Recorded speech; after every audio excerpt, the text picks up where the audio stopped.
여러분, 오늘 들려드릴 이야기는 매우 특별한 이야기입니다.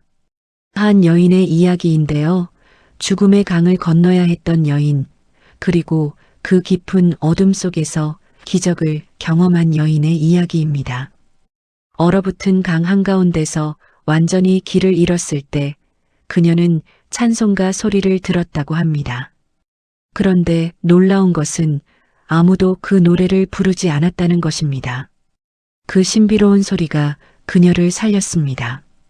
지금부터 그 놀라운 이야기를 여러분께 들려드리겠습니다. 그녀는 북쪽의 작은 마을에서 태어나 자랐습니다. 산으로 둘러싸인 조용한 마을이었는데 사람들도 많지 않았고 겨울이면 눈이 무릎까지 쌓이는 그런 곳이었습니다.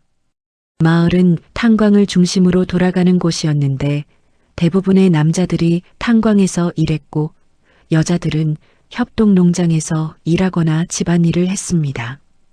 어린 시절의 기억은 늘 배고픔과 함께였지만 그것이 이상하게 느껴지지는 않았습니다. 모두가 그렇게 살았으니까요. 이웃집도 배가 고팠고 학교 친구들도 배가 고팠으며 선생님들도 마찬가지였습니다. 배고픔은 삶의 일부였고 누구도 불평하지 않았습니다. 아버지는 탄광에서 일하셨는데 새벽 5시면 일어나서 어두운 길을 걸어 탄광으로 가셨고 밤 9시가 넘어서야 돌아오셨습니다. 등은 항상 굽어 있었고 기침을 자주 하셨으며 검은 먼지가 옷과 얼굴에 묻어 있어서 씻어도 손톱 사이의 검은 때는 지워지지 않았습니다. 아버지의 손은 굳은 살로 뒤덮여 있었고 얼굴에는 깊은 주름이 패여 있었으며 40살밖에 안 되셨지만 60대처럼 보이셨습니다. 저녁이면 아버지는 방구들에 앉아서 담배를 피우셨는데 말씀이 별로 없으셨고 가끔 기침을 하시며 피 섞인 가래를 뱉으셨습니다. 어머니는 걱정스러운 눈빛으로 아버지를 바라보셨지만 아무 말씀도 하지 않으셨습니다. 병원에 갈 돈도 없었고 가봐야 해줄 수 있는 것도 없다는 걸 아셨으니까요. 어머니는 집에서 옥수수를 빻거나 산에 나무를 캐러 다니셨는데 봄이면 산나물을, 여름이면 버섯을, 가을이면 도토리를 주우셨고 겨울에는 할 일이 없어 추운 방에서 이불을 덮고 계시곤 했습니다. 어머니의 손도 거칠었는데 추운 겨울에도 맨손으로 일을 하셔서 손가락 마디마디가 튀어나와 있었고 손바닥에는 굳은 살이 박혀 있었으며 겨울이면 피가 나도록 트곤 했습니다. 남동생이 하나 있었는데 그녀보다 3살 어린 조용한 아이였습니다. 동생은 말이 별로 없었고 늘 배가 고팠지만 투정 한번 부리지 않았으며 그저 어머니 옆에 앉아 큰 눈으로 밖을 바라보곤 했습니다. 동생은 작았는데 또래 아이들보다 머리 하나는 작았고 팔다리도 가늘었으며 얼굴은 창백했습니다. 영양실조 때문이었습니다. 그래도 그 시절에는 웃음이 있었습니다. 봄이 오면 들에 나가 꽃을 따고 여름이면 개울에서 물장구를 치며 가을이면 밤을 줍고 겨울이면 눈사람을 만들었습니다. 가난했지만 가족이 함께였고 배가 고팠지만 서로가 있었으며 힘들었지만 내일에 대한 막연한 기대가 있었습니다. 그녀가 13살 되던 해 아버지가 돌아가셨습니다. 탄광 사고였는데 갱도가 무너져서 아버지를 포함해 7명이 그 안에 갇혔습니다. 구조대가 왔지만 시간이 너무 오래 걸렸고 장비도 부족했으며 결국 나흘이 지나서야 시신을 찾을 수 있었습니다. 아버지의 시신은 돌과 흙에 깔려 있었는데 얼굴을 알아볼 수 없을 정도였고 그녀는 그 모습을 보고 비명을 질렀습니다. 장례를 치르는 동안 어머니는 울지 않으셨습니다. 그저 멍하니 앉아 계셨는데 돌처럼 굳은 얼굴이었고 눈은 멀리 어딘가를 바라보고 계셨으며 누가 말을 걸어도 대답하지 않으셨습니다. 장례가 끝난 후 어머니가 그녀와 동생을 불렀습니다. 조용히 하지만 단호하게 말씀하셨습니다. 이제 우리가 살아야 한다. 목소리에 힘은 없었지만 그것은 포기가 아니라 살아내겠다는 의지였습니다. 그날부터 어머니는 더 많이 일하셨습니다. 낮에는 협동농장에서 일하고 밤에는 뭐든 만들어 팔았는데 신발을 깁거나 옷을 수선해주고 돈을 받았고 때로는 담배를 몇 개비 받거나 옥수수 몇 알을 받기도 했습니다. 그녀도 학교를 그만두고 일을 도왔는데 선생님이 말렸지만 어머니는 단호하셨습니다. 먹고 사는 것이 공부보다 중요하다고 하셨습니다. 산에 나무를 하러 갔는데 무거운 나무를 지고 산을 내려왔습니다. 처음에는 어깨가 너무 아파서 울었지만 점차 익숙해졌고 어깨에 굳은 살이 박혔습니다. 강에서 물고기를 잡기도 했는데 한겨울에도 차가운 물에 손을 넣어야 했고 손이 시려서 감각이 없어졌지만 계속했습니다. 동생은 집에서 혼자 지내며 불을 떼고 물을 길어오는 일을 했는데 작은 손으로 큰 물동이를 들어서 비틀거리며 우물에서 집까지 걸어왔습니다. 그렇게 몇 년이 흘렀고 가난했지만 그래도 살았습니다. 하루하루를 버티며 아침이 오면 일어나고 밤이 오면 잠들었습니다. 힘들었지만 익숙해졌고 배가 고팠지만 참을 수 있었으며 내일도 오늘과 같을 거라고 생각했습니다. 그녀가 25이 되던 해 봄이 왔는데 그의 봄은 전과 달랐습니다. 배급이 나오지 않았습니다. 처음 일주일은 사람들이 불평했는데 배급소 앞에 모여서 언제 나오냐고 물었고 담당자는 곧 나올 거라고 대답했지만 아무도 믿지 않았습니다. 2주일이 되자 사람들이 걱정하기 시작했는데 집에 남은 식량을 꺼내 먹기 시작했고 옥수수라도 있는 집은 그나마 나았지만 아무것도 없는 집이 더 많았습니다. 한 달이 지나자 공포가 찾아왔습니다. 배급소 앞에 줄을 서는 사람들의 얼굴이 점점 야위어 갔는데 처음에는 조금 말랐구나 하는 정도였다가 점차 뼈가 드러나기 시작했고 뺨이 쑥 들어가며 눈만 크게 보이는 얼굴들이 되어갔습니다. 사람들은 말이 없어졌는데 서로 눈도 마주치지 않았고 혹시 자기가 숨겨둔 식량이 있다는 것을 들킬까봐 두려워했으며 이웃조차 믿을 수 없게 되었습니다. 어머니는 풀뿌리를 캐러 산에서 하루 종일 땅을 파셨는데 돌아오실 때면 손에 흙이 가득했고 손톱은 부러져 있었으며 무릎은 땅에 닿아서 검게 멍들어 있었습니다. 나무 껍질을 벗겨오기도 하셨는데 소나무 껍질을 벗겨서 속에 하얀 부분을 가져왔고 그것을 삶아서 먹었는데 맛도 없고 목에 걸렸지만 배를 채우기 위해서는 먹어야 했습니다. 하지만 그것도 금방 바닥이 났는데 산에 사람들이 너무 많아서 모두 풀뿌리를 찾고 있었고 나무 껍질을 벗기고 있었으며 산은 점점 벗겨져 갔습니다. 서로 눈치를 보며 캤는데 누가 좋은 곳을 발견하면 다른 사람들이 몰려들었고 때로는 싸움이 벌어지기도 했으며 사람들은 점점 야생동물처럼 변해갔습니다. 여름이 왔고 더위가 심했지만 먹을 것이 없으니 힘이 없어서 조금만 걸어도 숨이 차고 현기증이 났습니다. 땀이 나면 물을 마셔야 하는데 물도 귀했고 우물물도 점점 줄어들었으며 사람들은 개울물을 마시다가 배탈이 나기도 했습니다. 거리에 쓰러진 사람들이 보이기 시작했는데 처음에는 한두 명이었다가 점점 많아져서 길을 가다 쓰러진 사람을 보는 것이 일상이 되었습니다. 어떤 사람들은 쓰러져서 다시 일어나지 못했고 어떤 사람들은 그 자리에서 숨을 거두었으며 시신을 치울 사람도 장례를 치를 사람도 없었습니다. 아무도 그들을 돌보지 않았는데 모두 자기 살기에 바빴고 도와줄 힘도 여유도 없었으며 남을 도우면 자기가 죽는다는 것을 알았습니다. 사람들의 눈빛이 변했는데 예전에는 그래도 인간적인 온기가 있었지만 이제는 그런 것이 사라지고 오직 생존에 대한 집착만 남았습니다. 동생이 아프기 시작했습니다.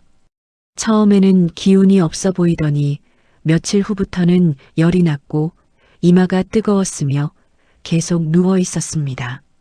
일어날 힘이 없었고 밥을 먹지 못했으며 물만 계속 찾았습니다. 그녀는 물을 떠다 주었지만 먹을 것이 없었고 약도 없었으며 어떻게 해야 할지 몰랐습니다. 어머니와 함께 동생을 업고 병원에 갔는데 병원도 마찬가지였습니다.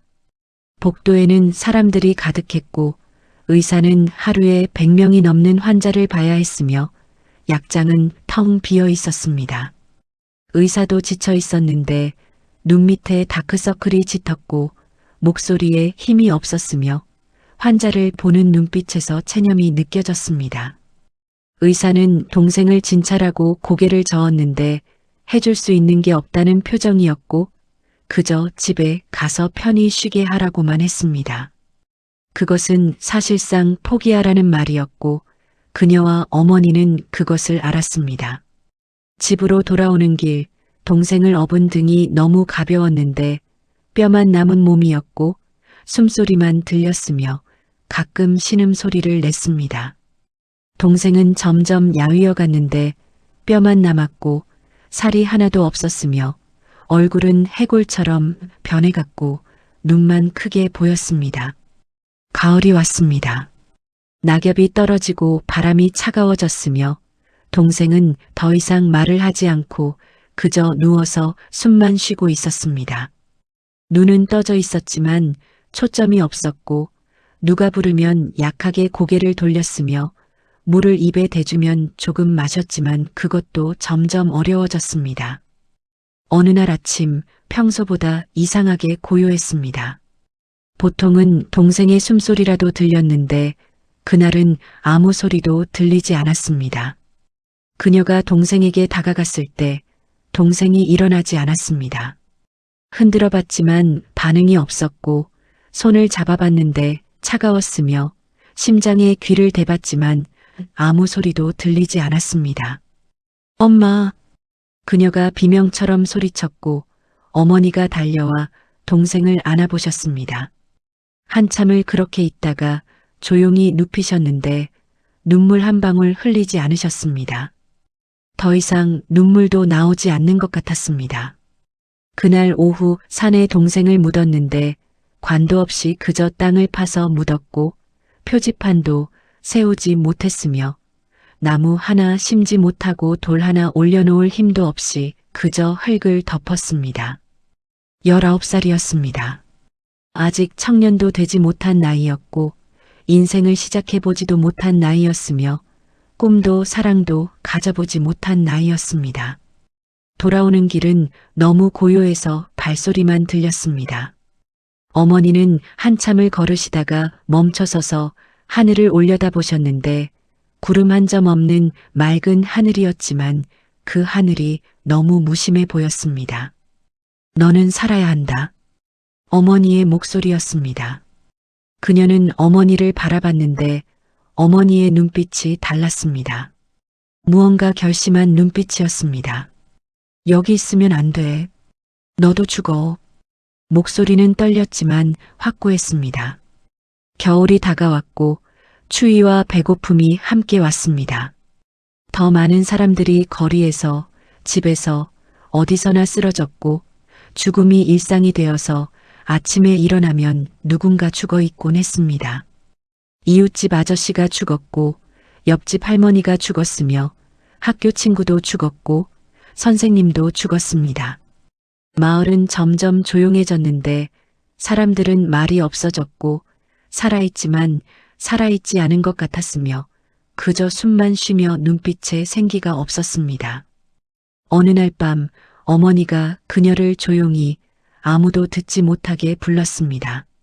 내일 어떤 사람을 만나러 가야 한다고 하셨는데 목소리가 낮았고 주위를 살피며 말씀하셨으며 아무한테도 말하지 말라고 하셨습니다. 다음 날 어머니를 따라 사람들의 눈을 피해 마을 외곽으로 갔습니다. 해가 지기 시작할 무렵이었고 어둠이 내리고 있었으며 인기척이 없는 곳으로 갔습니다. 작은 집이 있었는데 창문에는 불빛이 새어나오지 않았고 문은 꼭 닫혀 있었으며 주변은 고요했습니다. 어머니가 문을 조심스럽게 두드렸고 잠시 후 문이 열렸으며 중년 남자가 나왔습니다. 브로커였습니다. 탈북을 도와주는 사람이었습니다. 어머니와 남자가 한참 이야기를 나눴는데 그녀는 멀리서 기다리며 들을 수 없었지만 짐작할 수 있었습니다. 남자는 고개를 끄덕였고 어머니는 무언가를 건넸으며 남자는 그것을 바다주머니에 넣었습니다. 잠시 후 어머니가 돌아와 그녀의 손을 잡고 집으로 걸어오며 말씀하셨습니다. 다음 주에 강을 건넌다. 그녀는 놀라서 어머니를 바라봤습니다. 두만강을 말하는 것이었고 중국으로 넘어가는 것이었으며 목숨을 걸어야 하는 일이었습니다. 엄마도 같이 가요. 그녀가 간청했지만 어머니는 고개를 저으며 나는 늙었다고, 너만 가라고, 너는 아직 젊으니 살 수 있다고 하셨습니다. 그녀는 울면서 어머니 없이는 갈 수 없다고 했고 함께 가자고 했으며 엄마를 두고 갈 수 없다고 했지만 어머니는 단호하셨습니다. 내가 살아야 내가 사는 거야. 며칠이 지나고 떠나는 날이 다가왔습니다. 어머니는 먹을 것을 조금 챙겨주셨는데 옥수수떡 몇 개와 물이었고 어디서 구하셨는지 작은 손전등도 하나 주셨으며 낡은 장갑도 끼워주셨습니다. 어머니가 얼마나 아끼고 모으셨을지 알 수 있었는데 아마도 몇 달 동안 조금씩 준비하신 것 같았고 당신은 굶으면서 이것들을 모으셨을 것이라는 생각에 가슴이 아팠습니다. 마지막 밤 어머니와 마주 앉았습니다. 어머니가 그녀의 손을 잡고 오랫동안 손을 잡고 있었는데 아무 말도 하지 않고 그저 그 따뜻함을 기억하려는 것 같았습니다. 잘 가거라. 어머니의 목소리는 떨렸지만 단호했습니다. 살아서 행복하게 살아라. 그게 엄마 소원이다. 그날 밤 그녀는 잠을 이룰 수 없었습니다. 어머니를 두고 떠나야 한다는 것이 다시는 만나지 못할 수도 있다는 것이 너무 고통스러웠습니다. 밤이 되었고 밤 11시쯤 브로커가 왔습니다. 검은 옷을 입고 있었고 목소리를 낮춰 말했으며 지금 가야 한다고 했습니다. 어머니가 그녀를 일으켜 세우고 옷을 여며주고 모자를 씌워주고 오래 꽉 안아주셨습니다. 강을 건너면 절대 뒤돌아보지 마라. 계속 앞만 보고 가야 한다. 잡히면 끝이야. 알겠지? 나중에 꼭 데리러 올게요. 약속해요. 어머니는 대답하지 않고 그저 그녀의 머리를 쓰다듬으며 이마에 입을 맞추고 다시 한번 꽉 안아주셨습니다. 브로커를 따라 어둠 속으로 걸어갔습니다. 몇 걸음 가다가 뒤돌아봤는데 어머니가 작은 그림자처럼 문 앞에 서서 손을 흔들고 계셨습니다. 그것이 어머니의 마지막 모습이었습니다. 산길을 걸었는데 밤이 깊었고 달빛도 없었으며 손전등도 켤 수 없어서 거의 눈이 보이지 않았습니다.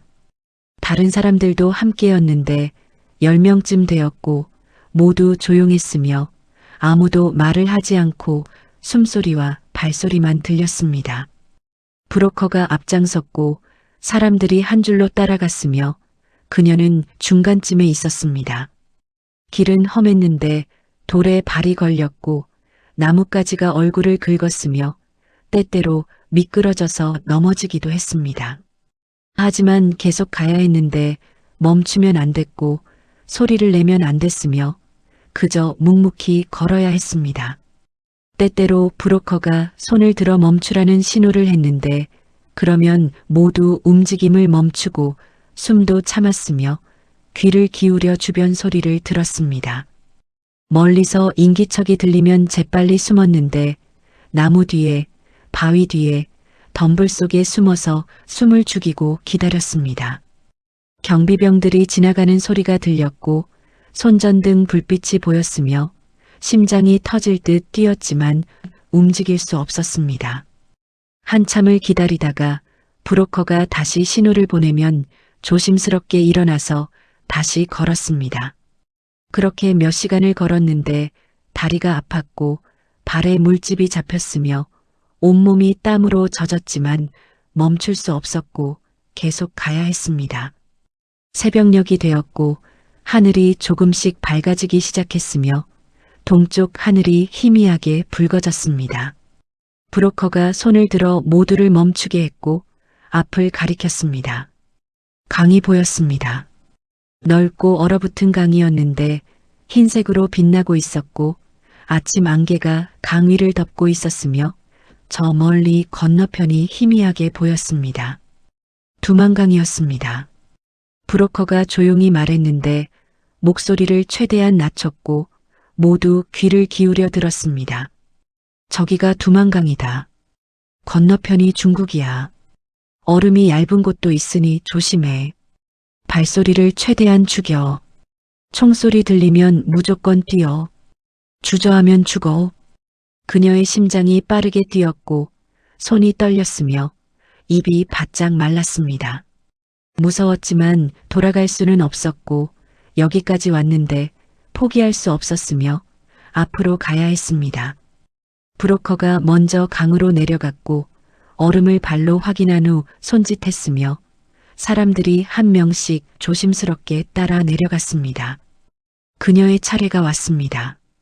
강둑에서 얼음 위로 발을 내딛는 순간 얼음이 삐걱거렸습니다. 심장이 멎는 것 같았고 숨이 멈췄으며 온몸이 굳어버렸습니다.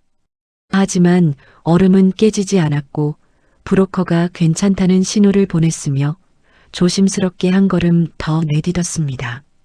얼음 위를 걸었는데 발밑에서 계속 소리가 났고 깨질 것 같았으며 발을 내디딜 때마다 공포가 밀려왔습니다. 차가운 바람이 얼굴을 때렸고 귀가 얼얼했으며 눈물이 나왔는데 그 눈물이 얼굴에서 얼어붙었습니다. 손이 시렸고 발이 시렸으며 온몸이 떨렸지만 계속 걸어야 했습니다. 앞사람을 따라가며 그 사람의 발자국을 따라 걸었는데 그게 가장 안전한 방법이라고 브로커가 말했었습니다. 강 한가운데쯤 왔을 때 아침 햇살이 떠올랐습니다. 갑자기 밝아졌고 사방이 보였으며 건너편 강둑이 선명하게 보였습니다. 하지만 그것은 위험한 일이기도 했는데 밝으면 경비병들도 볼 수 있었고 발각될 위험이 컸으며 브로커가 더 빨리 가라고 손짓했습니다. 사람들이 조금씩 속도를 냈고 조심스럽게 하지만 빠르게 걸었으며 건너편이 점점 가까워졌습니다. 그때였습니다. 총소리가 들렸습니다. 멀지 않은 곳에서였는데 아마 200m쯤 떨어진 곳 같았고 경비병들이 있었으며 그들이 이쪽을 발견한 것 같았습니다. 뛰어! 브로커가 소리쳤고 사람들이 일제히 뛰기 시작했으며 얼음 위를 달렸습니다. 그녀도 뛰었는데 미끄러웠고 균형을 잡기 힘들었으며 넘어질 것 같았지만 계속 뛰어야 했습니다. 총소리가 또 들렸고 이번에는 더 가까웠으며 총알이 얼음을 맞는 소리가 들렸습니다. 공포가 밀려왔고 머리가 하얘졌으며 그저 정신없이 뛰었습니다. 앞사람이 미끄러져 넘어졌고 그녀는 그 사람을 피해 옆으로 뛰었으며 계속 달렸습니다. 숨이 찼고 다리가 아팠으며 폐가 터질 것 같았지만 멈출 수 없었습니다. 그런데 어느 순간 주변이 조용해졌습니다. 사람들이 보이지 않았고 브로커도 보이지 않았으며 혼자였습니다. 그녀는 멈춰 섰습니다.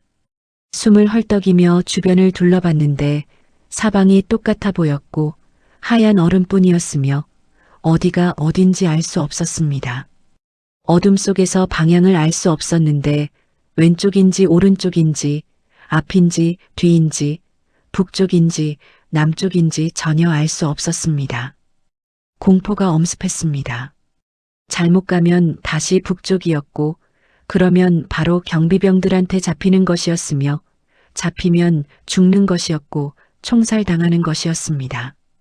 다리에 힘이 풀렸고 무릎이 떨렸으며 주저앉고 싶었습니다. 그냥 여기 앉아서 포기하고 싶었고 더 이상 갈 수 없을 것 같았으며 너무 무서웠고 너무 외로웠습니다. 그때 총소리가 또 들렸는데 가까웠고 점점 가까워지고 있었으며 손전등 불빛이 보였습니다. 경비병들이 오고 있었고 그들이 이쪽을 향해 오고 있었으며 시간이 없었습니다. 그녀는 공황 상태에 빠졌고 어디로 가야 할지 몰랐으며 움직일 수도 없었습니다. 그 순간 무릎이 꺾였습니다. 얼음 위에 무릎을 꿇었는데 너무 차가워서 무릎이 얼음에 닿아 아팠고 통증이 느껴졌지만 신경 쓸 겨를이 없었습니다. 살고 싶었습니다. 살아야 했습니다.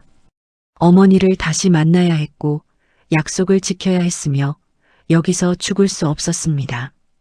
그녀는 처음으로 그 이름을 불렀는데 어머니가 가끔 몰래 속삭이던 그 이름이었고 동생이 죽기 전에 어머니가 중얼거리던 그 이름이었으며 아버지가 살아계실 때 몰래 믿으셨다던 그 이름이었습니다. 하나님, 목소리가 떨렸고 작았으며 거의 속삭임에 가까웠습니다. 하나님, 제발 살려주세요. 진심이었고 절실했으며 영혼을 다해 빌었습니다. 엄마를 다시 만나게 해주세요. 제발이요. 길을 보여주세요. 눈물이 얼굴을 타고 흘렀고 차가운 바람에 눈물이 얼어붙었으며 뺨이 얼었습니다. 손을 모았는데 기도하는 법도 몰랐고 어떻게 해야 하는지도 몰랐지만 그저 간절히 빌었습니다.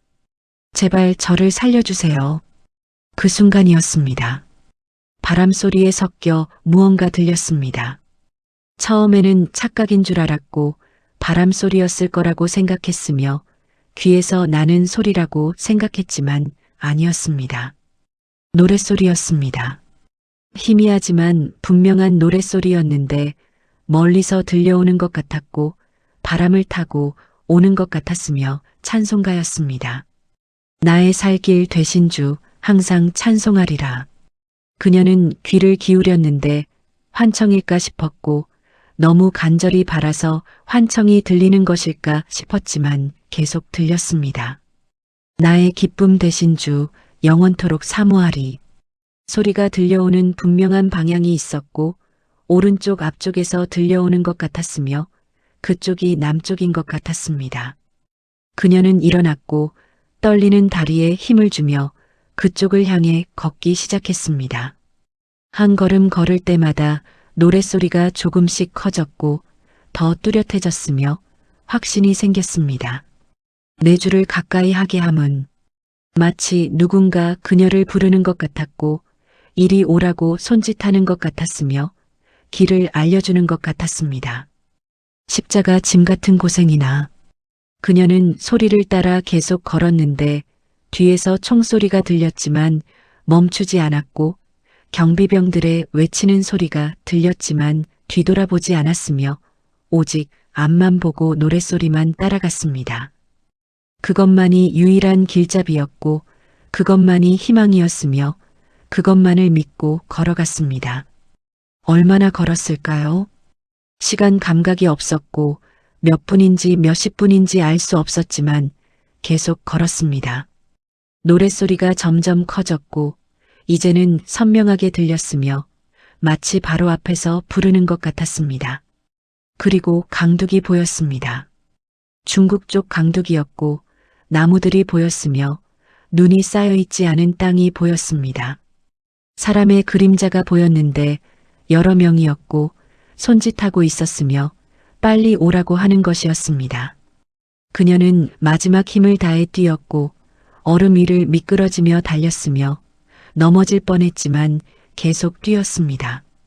강둑에 거의 다 와서 손을 뻗었을 때 누군가 그녀의 손을 잡았고 힘껏 끌어올렸으며 다른 사람도 그녀를 붙잡아 끌어올렸습니다. 강둑에 올라선 순간 무릎이 꺾였고 힘이 다 빠져서 쓰러졌으며 얼음처럼 차가운 땅에 쓰러졌습니다. 한 여인이 그녀를 일으켰고 눈을 들어 여인을 바라봤을 때 따뜻한 눈빛이었습니다. 괜찮아요? 그녀는 울음을 터뜨렸고 소리내어 울었으며 살았다는 것에, 정말 살았다는 것에 온몸이 떨렸습니다. 여인은 그녀를 안아주며 등을 두드려 주었습니다. 괜찮아요. 이제 안전해요. 조금만 더 가면 안전한 곳이 있어요.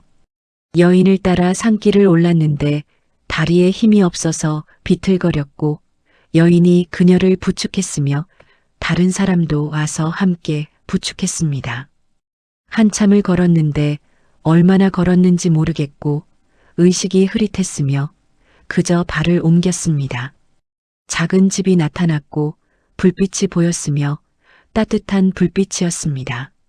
집 안으로 들어갔을 때 따뜻했고 온기가 느껴졌으며 여러 사람들이 있었습니다. 모두 강을 건너온 사람들이었는데 지친 얼굴들이었지만 살아있는 얼굴들이었고 안도의 표정들이었습니다. 한 할머니가 다가와 따뜻한 물을 건넸고 그녀는 두 손으로 컵을 받았는데 손이 너무 떨려서 물이 흔들렸습니다. 물을 마셨을 때 따뜻하게 목으로 넘어갔고 온몸에 따뜻함이 퍼졌으며 살아있다는 느낌이 들었습니다. 여기서 쉬었다가 가세요. 안전해요. 그녀는 고개를 끄덕이고 한참을 앉아 있다가 몸이 조금 진정되고 나서 문득 궁금해졌습니다. 아까 그 노래 누가 부른 거예요? 할머니가 물었습니다. 노래요? 찬송가요. 강에서 들렸어요. 네 줄을 가까이 하게 함은 그 찬송이었어요. 그 소리를 따라왔어요. 주변 사람들이 서로를 바라봤고 고개를 저었으며 한 남자가 말했습니다. 우리는 아무도 노래 부르지 않았는데요. 총소리 때문에 숨죽이고 있었잖아요. 다른 여자도 말했습니다. 맞아요. 소리 내면 안 된다고 했어요. 아무도 노래 안 불렀어요.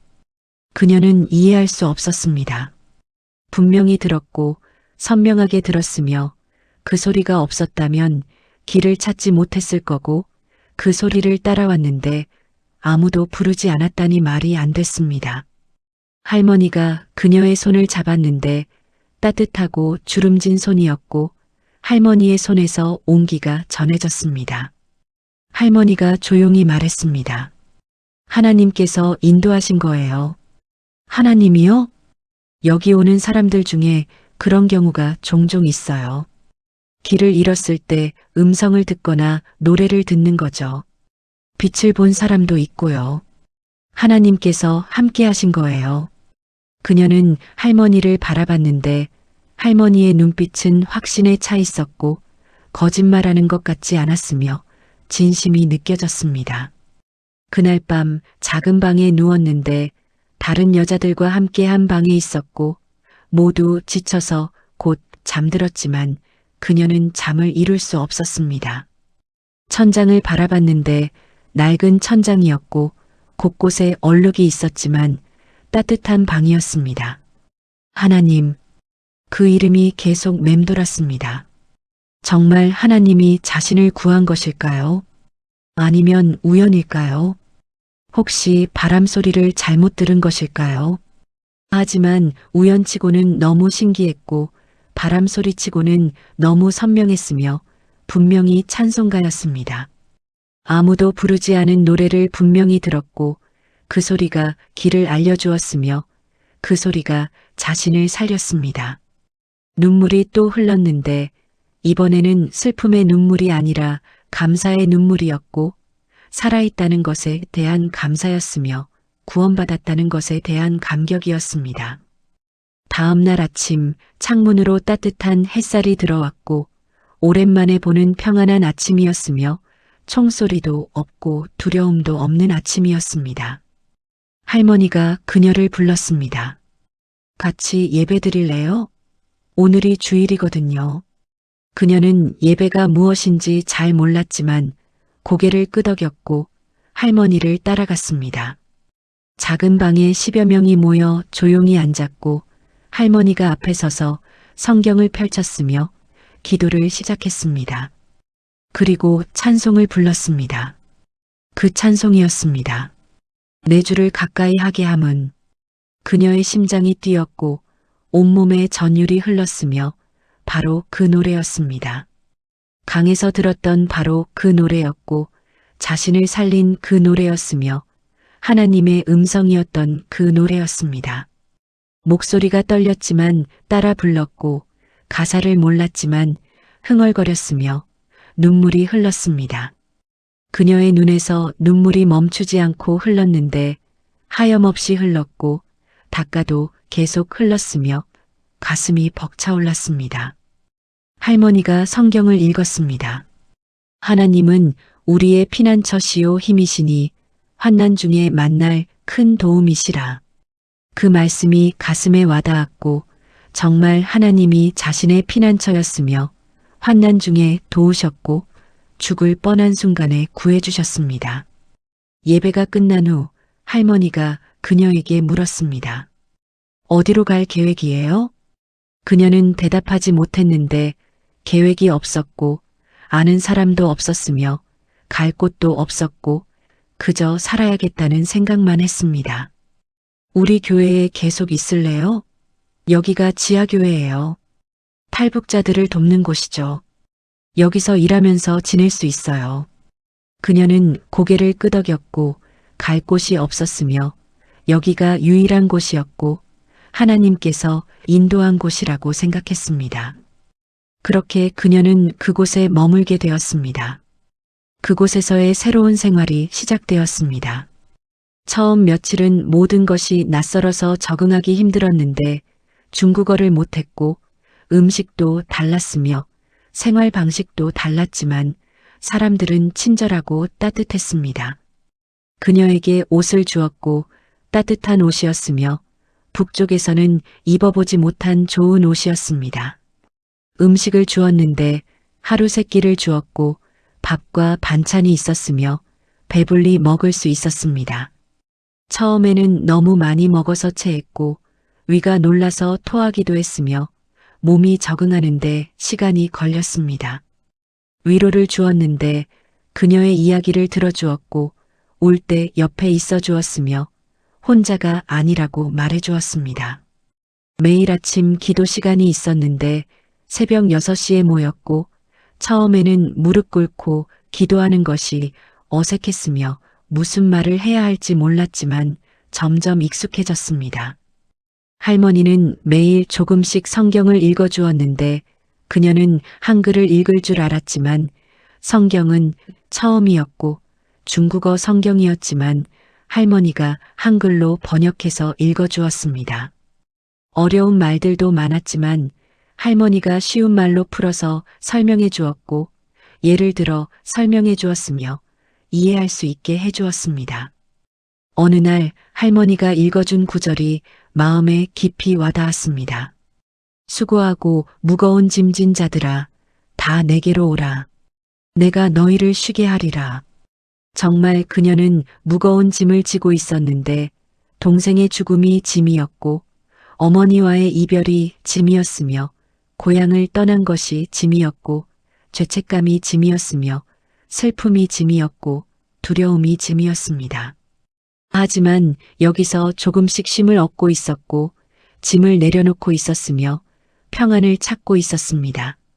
한 달이 지나고 그녀는 조금씩 일을 돕기 시작했습니다. 새로 오는 사람들을 돌보았는데 강을 건너 막 도착한 사람들은 모두 지쳐 있었고 두려움에 떨고 있었으며 혼란스러워했습니다. 그녀는 그들을 이해했는데 자신도 그랬으니까요. 불과 한 달 전 자신의 모습이었으니까요. 그들의 마음을 알았습니다. 그들에게 물을 주었고 따뜻한 물이었으며 천천히 마시라고 했습니다. 음식을 주었는데 조금씩 주었고 한꺼번에 많이 먹으면 위가 놀란다고 설명했으며 자신의 경험을 나눠주었습니다. 괜찮아요. 이제 안전해요. 자신이 들었던 그 말을 그들에게 해주었고 그들의 손을 잡아주었으며 자신이 받았던 그 위로를 나눠주었습니다. 2달, 3달, 4달이 지나면서 그녀는 많이 변해 있었습니다. 처음 왔을 때와 완전히 달라서 얼굴에 생기가 돌았고 살이 조금 올랐으며 눈빛이 달라졌습니다. 두려움이 줄어들고 대신 평안이 왔으며 감사하는 마음이 생겨서 작은 것에도 감사했습니다. 따뜻한 잠자리에 감사했고 하루 세끼밥에 감사했으며 옷이 있는 것에 감사했고 무엇보다 살아있음에 감사했으며 하나님께 감사했습니다. 매일 기도했는데 이제는 혼자서도 기도할 수 있었고 무릎 꿇고 2손을 모으며 하나님께 이야기했습니다. 주로 어머니를 위해 기도했는데 간절히 기도했고 매일 빠지지 않고 기도했으며 눈물로 기도했습니다. 하나님, 엄마를 지켜주세요. 건강하게 해주세요. 배고프지 않게 해주세요. 다시 만나게 해주세요. 그렇게 반년이 흘렀고 계절이 바뀌었으며 그녀는 이제 완전히 그곳의 일원이 되어 있었습니다. 중국어도 조금씩 배웠고 간단한 대화는 할 수 있었으며 시장에 가서 장을 보기도 했습니다. 어느 날 저녁 새로운 사람들이 도착했다는 소식을 들었고 그녀는 늘 하던 대로 그들을 맞이하러 나갔으며 따뜻한 물과 수건을 준비했습니다. 문을 열고 나갔을 때 서너 명의 사람들이 서 있었는데 모두 지쳐 보였고 온몸이 먼지투성이었으며 눈빛이 공허했습니다. 그녀가 그들에게 다가가려던 순간 그중 한 사람을 보고 멈춰 섰습니다. 믿을 수 없었고 눈을 감았다가 다시 떴지만 여전히 그곳에 서 있었으며 꿈이 아니었습니다. 엄마, 목소리가 떨렸고 작았으며 거의 속삭임에 가까웠습니다. 그 사람도 그녀를 보고 있었는데 눈이 커졌고 입이 벌어졌으며 손이 떨리기 시작했습니다. 엄마, 그녀는 달려갔고 여인도 손을 뻗었으며 둘은 서로를 껴안았고 쓰러질 듯 안았으며 온 힘을 다해 안았습니다. 정말 엄마예요? 꿈이 아니죠? 제가 미친 거 아니죠? 그녀가 울며 물었고 어머니도 울고 있었으며 소리내어 울고 있었습니다. 그래, 엄마다. 정말 엄마야. 꿈이 아니야. 어떻게 여기까지 어떻게 찾아오셨어요? 너를 따라왔다. 너를 찾아왔어. 너 없이는 못 살겠더라. 둘은 한참을 울었는데 말이 필요 없었고 그저 서로를 안고 울었으며 주변 사람들도 눈물을 흘리고 있었습니다. 할머니가 다가와 두 사람을 안으며 함께 기도해 주었습니다. 하나님 감사합니다. 이 모녀를 다시 만나게 해주셔서 감사합니다. 하나님의 은혜에 감사드립니다.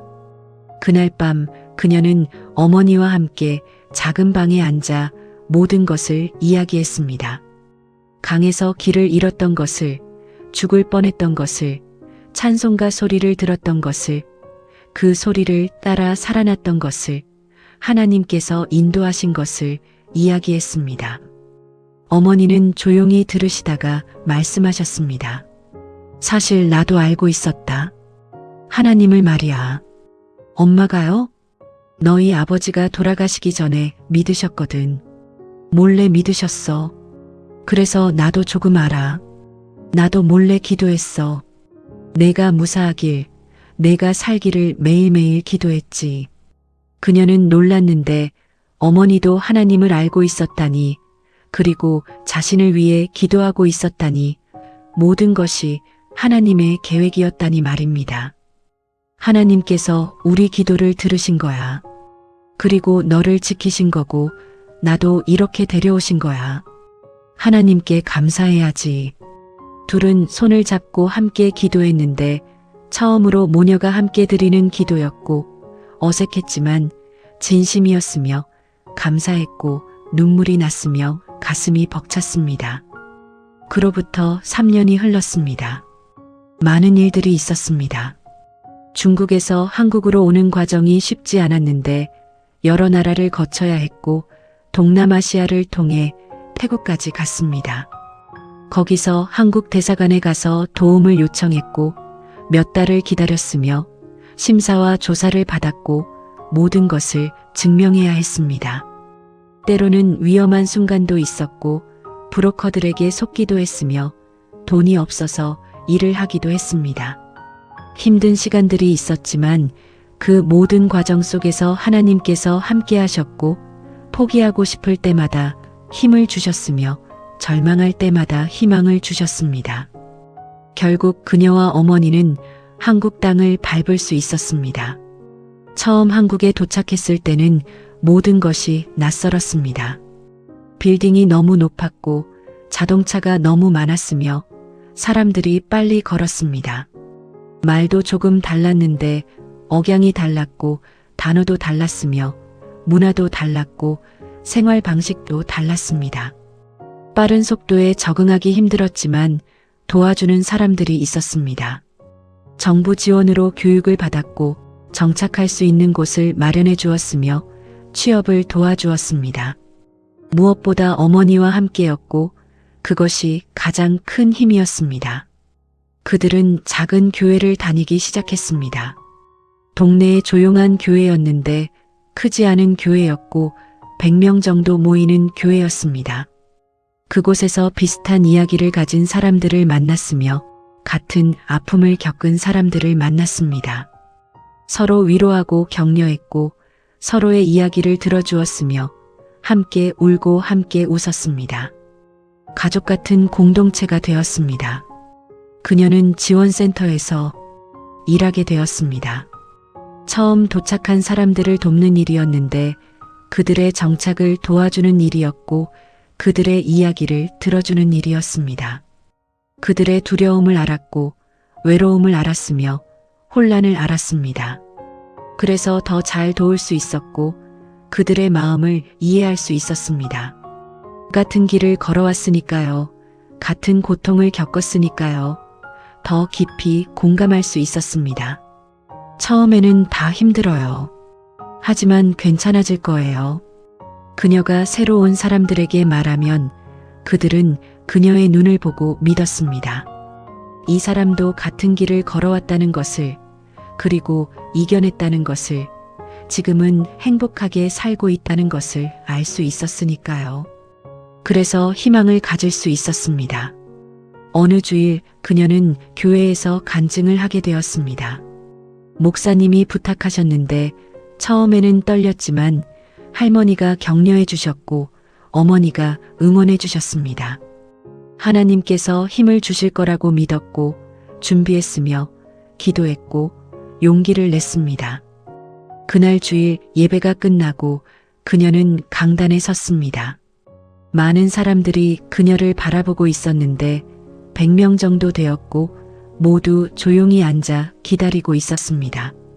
어머니는 앞자리에 앉아 미소 지으며 고개를 끄덕여 주셨습니다. 그녀는 숨을 깊이 들이마시고 말하기 시작했습니다. 저는 3년 전 두만강을 건넜습니다. 그날 밤 저는 죽을 뻔했습니다. 목소리가 떨렸지만 계속했습니다. 강 한가운데서 길을 잃었어요. 어디로 가야 할지 몰랐고 경비병들이 오고 있었어요. 정말 끝이라고 생각했습니다. 사람들이 조용히 들었습니다. 하지만 하나님께서 저를 버리지 않으셨습니다. 제가 무릎 꿇고 기도했을 때 하나님께서 응답하셨어요. 찬송가 소리를 들려주셨습니다. 내 주를 가까이 하게 함은 그 찬송이 들렸어요. 너무 선명하게 들렸어요. 그 소리를 따라갔고 그래서 살았습니다. 그녀의 눈에 눈물이 고였습니다. 나중에 알고 보니 아무도 노래를 부르지 않았어요. 총소리 때문에 모두 조용히 하고 있었대요. 하지만 저는 분명히 들었습니다. 그 소리가 어디서 왔는지 아직도 모릅니다. 하지만 한 가지는 확실히 압니다. 하나님께서 저와 함께 하셨다는 것을요. 많은 사람들이 울었고 어머니도 울고 계셨으며 눈물을 흘리며 딸을 바라보고 계셨습니다. 예배가 끝나고 한 청년이 다가왔습니다. 20대 후반쯤 되어 보이는 청년이었는데 눈이 빨갛게 충혈되어 있었고 울었던 것 같았습니다. 저도 탈북자예요. 저도 두만강을 건넜어요. 그러세요? 2년 전이었는데요. 저도 그날 밤 노래를 들었어요. 그녀는 놀라 청년을 바라봤습니다. 정말요? 네, 찬송가였어요. 내 주를 가까이 하게 함은 그 찬송이었어요. 저도 길을 잃었었는데 그 소리를 따라가서 살았어요. 둘은 서로를 바라보았습니다. 그리고 함께 웃었는데 눈물 섞인 웃음이었고 기쁨의 웃음이었으며 하나님의 은혜를 확인하는 웃음이었습니다. 하나님께서 우리를 지키신 거예요. 그날 이후로 더 많은 이야기를 들었습니다. 비슷한 경험을 한 사람들이 생각보다 많았는데 어떤 이는 음성을 들었다고 했고 누군가 이름을 부르는 소리를 들었다고 했습니다. 어떤 이는 빛을 봤다고 했는데 어둠 속에서 한 줄기 빛이 보였다고 했습니다. 어떤 이는 누군가 손을 잡아주는 느낌을 받았다고 했고 따뜻한 손이 자기 손을 잡았다고 했습니다. 어떤 이는 등을 떠미는 느낌을 받았다고 했으며 누군가 뒤에서 밀어주는 것 같았다고 했습니다. 하나님께서는 많은 사람들을 그렇게 구하셨습니다. 어둠 속에서 길을 잃은 사람들에게, 죽음의 강을 건너는 사람들에게, 절망에 빠진 사람들에게 말입니다.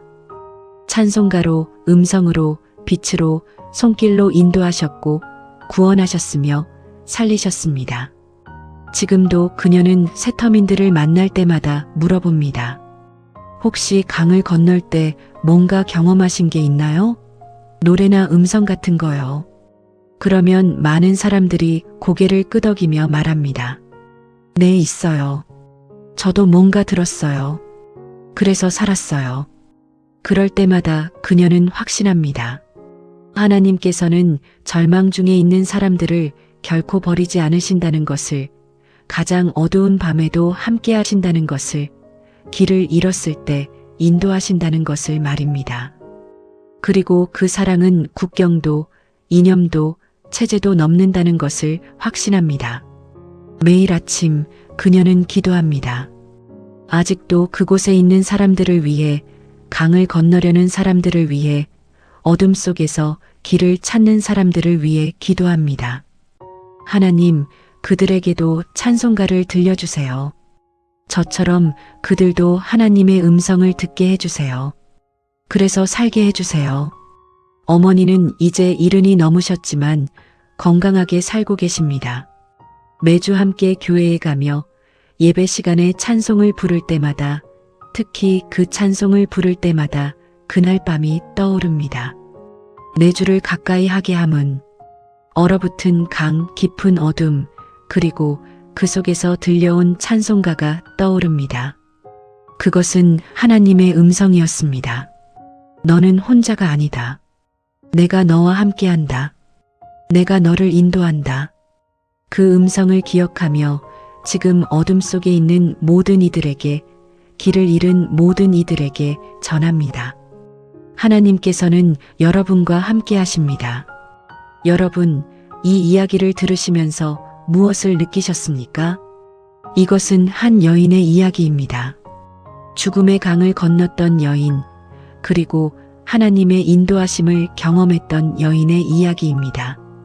이 이야기가 우리에게 주는 깊은 메시지가 있습니다. 첫째, 하나님께서는 가장 어두운 순간에도 함께 하신다는 것입니다. 그녀가 강 한가운데서 길을 잃었을 때 모든 것이 끝난 것처럼 보였습니다. 사방이 어둠이었고 방향을 알 수 없었으며 총소리가 들렸고 죽음이 코앞이었습니다. 하지만 바로 그 순간 하나님께서 함께 하셨습니다. 찬송가 소리로 인도하셨는데 그것은 우연이 아니었습니다. 하나님의 섭리였습니다. 우리의 인생도 그렇습니다. 때로 우리는 캄캄한 어둠 속에 있는 것처럼 느낍니다. 어디로 가야 할지 모르겠고 앞이 보이지 않으며 모든 것이 막막합니다. 건강 문제로, 경제적 어려움으로, 가족 문제로, 외로움으로 힘들어하고 계신 분들이 계실 것입니다. 하지만 하나님께서는 바로 그 순간에도 우리와 함께 하십니다. 우리를 버리지 않으십니다. 비록 우리 눈에는 보이지 않더라도 하나님께서는 우리 곁에 계십니다. 둘째, 하나님의 인도하심은 때로 신비롭고 이해할 수 없는 방법으로 온다는 것입니다. 아무도 그날 밤 찬송을 부르지 않았습니다. 총소리 때문에 모두 조용히 해야 했고 실제로 아무도 노래를 부르지 않았습니다.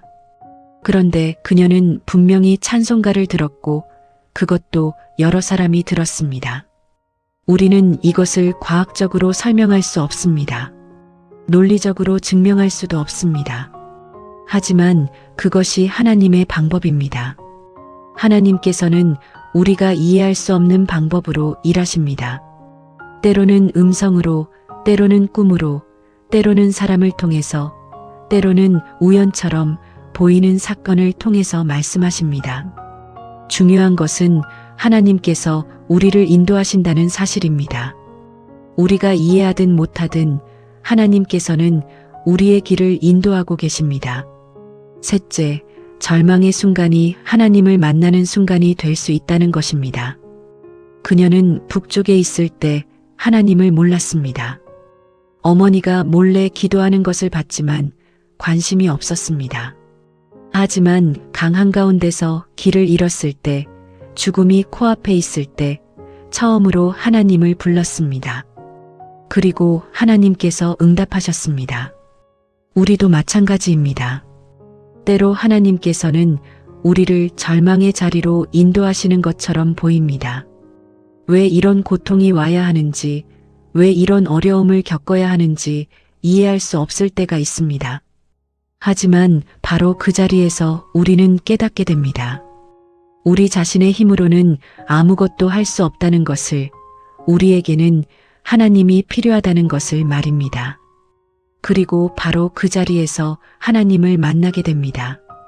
절망의 끝이 하나님과의 만남의 시작이 되는 것입니다. 넷째, 우리가 받은 은혜를 나눠야 한다는 것입니다. 그녀는 자신이 받은 구원을 기억합니다.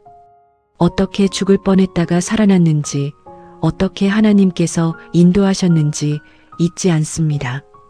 그래서 지금은 다른 사람들을 돕고 있습니다. 같은 아픔을 겪은 사람들을, 같은 두려움을 가진 사람들을 돕습니다. 자신이 받았던 그 위로를 나눠주고 있고, 자신이 들었던 그 격려를 전해주고 있으며, 자신이 경험한 그 사랑을 보여주고 있습니다. 우리도 마찬가지입니다. 하나님께서 우리를 구원하신 것은 우리만을 위한 것이 아닙니다.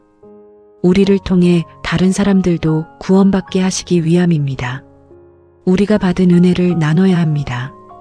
우리의 간증을 나눠야 하고 우리의 경험을 나눠야 합니다.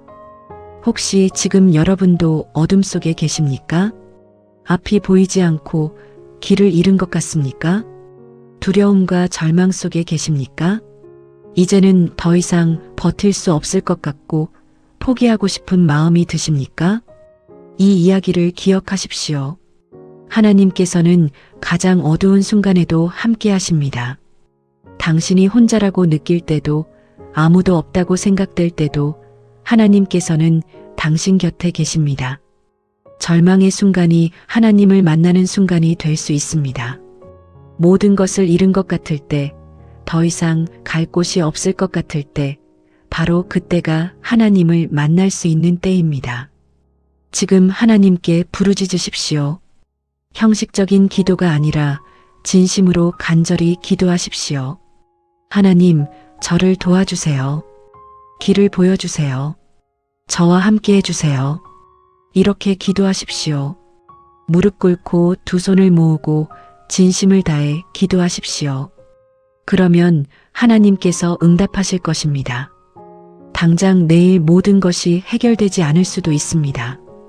즉시 기적이 일어나지 않을 수도 있습니다. 하지만 하나님께서는 반드시 응답하십니다. 당신의 기도를 들으시고 당신의 눈물을 보시며 당신의 아픔을 아십니다. 그리고 당신을 인도하실 것입니다. 어쩌면 당신도 들을 것입니다. 어둠 속에서 들려오는 하나님의 음성을 말입니다. 그 음성은 찬송가 소리일 수도 있고 성경 말씀일 수도 있으며 누군가의 격려일 수도 있고 마음속 깊은 곳의 평안일 수도 있습니다. 하지만 분명한 것은 그 음성이 당신을 인도할 것이라는 점입니다. 죽음에서 생명으로, 절망에서 희망으로, 어둠에서 빛으로 인도할 것입니다. 하나님께서는 여러분을 결코 버리지 않으십니다. 지금도 여러분과 함께 하시고 여러분의 기도를 들으시며 반드시 응답하실 것입니다. 믿음을 가지십시오. 소망을 가지십시오. 하나님께서 여러분과 함께 하십니다. 아멘. 이 영상이 여러분께 위로와 희망이 되었기를 진심으로 바랍니다. 더 많은 간증과 은혜의 이야기를 원하신다면 구독 버튼을 눌러주시고 좋아요로 응원해 주시면 큰 힘이 됩니다. 여러분의 관심과 응원이 더 많은 사람들에게 희망의 메시지를 전하는데 큰 도움이 됩니다. 하나님의 은혜와 평강이 여러분과 함께 하시기를 기도합니다. 감사합니다.